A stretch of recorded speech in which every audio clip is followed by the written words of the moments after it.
High, আজ ছিল আমাদের মাইনরের প্রজেক্ট আর অ্যাসাইনমেন্ট জমা।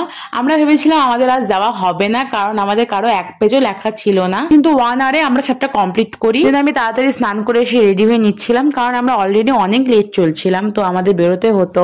আর এটা আমার প্রিয় লিপস্টিক, যেটা এখন অলরেডি শেষ হয়ে গেছে। যতই লেট হোক না কেন, একটু টাচ আপ তো করতেই হবে।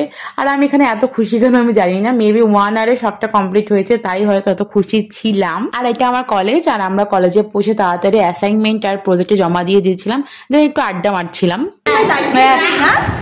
হ্যাঁ, বলিস যে আমি তো খুব ভালো সিনিয়র। হ্যাঁ, ভালো সিনিয়র, এটা আমি উইদাউট ভয়েসেই দিব, যাও খুশি দেবো।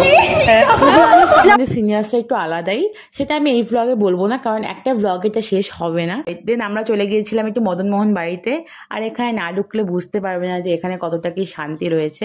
অ্যাকচুয়ালি যাওয়া হয়েছিল দেবারতির জন্য, কারণ ওর একটা মানত ছিল, তো সেটাই ও আজকে দিল। আর এই প্রসাদটা আমার যে এত ভালো লাগে, আমি দেবারতির কাছ থেকে একটা এক্সট্রা চেয়ে নিয়েছিলাম যে আমাকে দে, আমি খাবো, আমার খুব খুব ভালো লাগে প্রসাদটা খেতে। তো তারপর মোমো খেয়ে আমরা এই রাখিগুলো দেখছিলাম, খুব সুন্দর লাগছিল দেখতে। তো বাস, আজকের দিনটা এভাবেই কেটে গেল।